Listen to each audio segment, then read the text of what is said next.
Hey guys, let's get more news about Warriors, but first, don't forget to subscribe to the channel and leave a like. Stephen Curry's injury status before Warriors Pelicans. The Golden State Warriors are on the road on Friday as they take on the New Orleans Pelicans at the Smoothie King Center. Golden State enters Friday's contest amid a two-game losing streak, but they have won 7 of their last 10 games. Of course, the Warriors are coming off a blowout loss to the Miami Heat in Jimmy Butler's return to Miami, and they will now look to bounce back against a struggling Pelicans team. New Orleans has lost 7 of their last 10 games as their terrible season continues due to the multitude of injuries their roster has suffered. Because of this, the Warriors will look to get back into the win column, and they also may have their superstar point guard Stephen Curry back on Friday as well. Golden State has listed Curry as questionable for Friday's game due to a pelvic contusion that he suffered against the Raptors on March 20 and has kept him sidelined for their last 2 games. Despite this, head coach Steve Kerr is optimistic that Curry will return on Friday in New Orleans after he was able to go through practice on Thursday.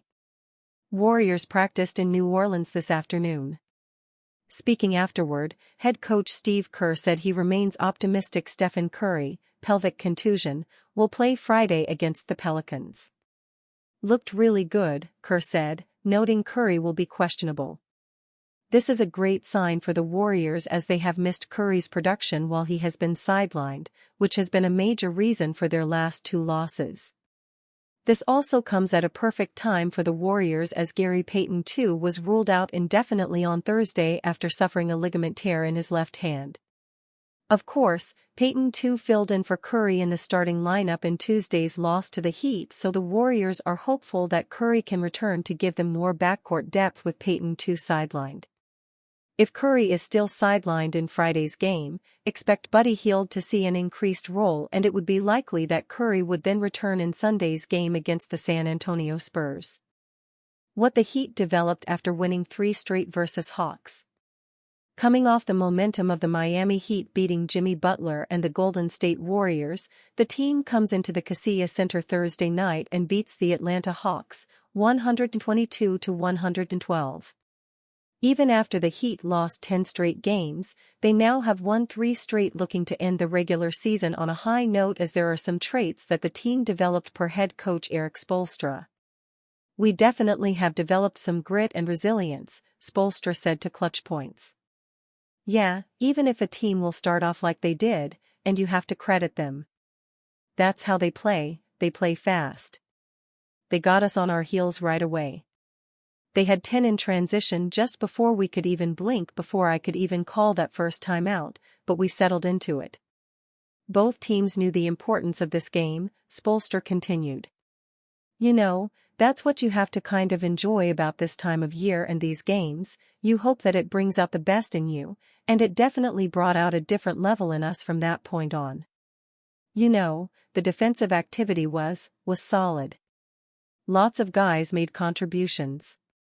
Tyler Herro led the way, scoring 36 points on an efficient 13 of 17 from the field as 6 other players scored in double digits. Here are 3 takeaways from Miami's win over Atlanta. Heat makes quick turnaround in the first half against Trae Young, Hawks after an electric performance from the Heat against Jimmy Butler and the Warriors on Tuesday. That energy didn't carry over initially against the Hawks on Thursday night. Spoelstra would call timeout after Miami was down 12-2 to start, shooting 1 of 8 from the field and missing their first 3 shots from beyond the arc after shooting a whopping 68% from that range the other night. Miami would end the first quarter down 10 as they made 8 of 23 from the field and 2 of 9 from deep, as the team also committed 4 turnovers, which led to 7 points for Atlanta.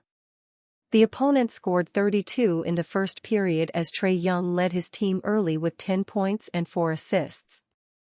However, the second period turned it around for the Heat as after scoring 22 in the first frame, the team would put up 38 points in the second, ending the first half on a 17-4 run, being up 5 points. Miami would match up Atlanta's fast pace and mixed that in with their physicality, giving them good opportunities at the basket. The second period looked like Tuesday's night win over Golden State as the Heat shot 61.9%, 13-21, from the field and made 6 of their 9 attempts from deep. Heat's Erik Spoelstra scoffs at extra motivation for Jimmy Butler return game.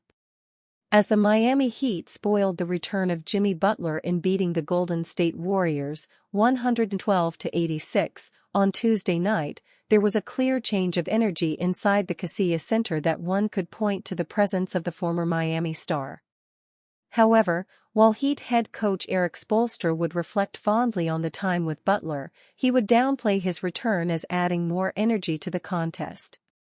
Butler would finish the game with 11 points on shooting 5 of 12 from the field to go along with 6 rebounds, 2 assists, and a steal in what was a frustrating performance against his old team. The Warriors would be without star Stephen Curry in the game due to a pelvic contusion.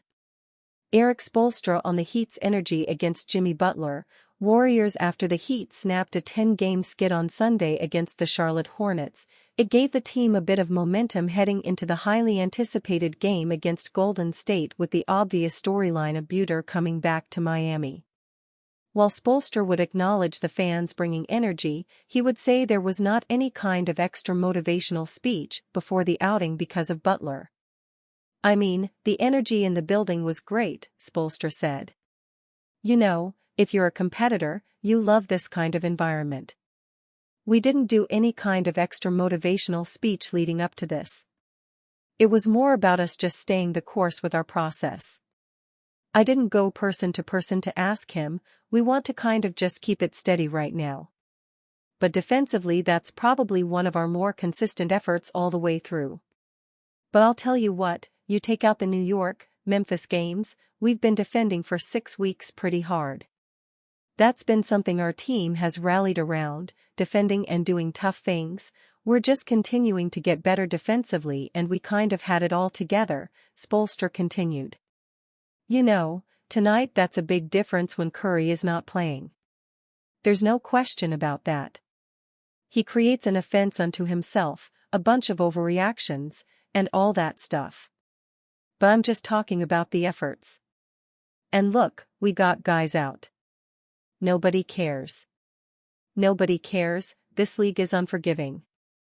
So it was good to see that kind of inspiring efforts from multiple guys throughout the course of the game.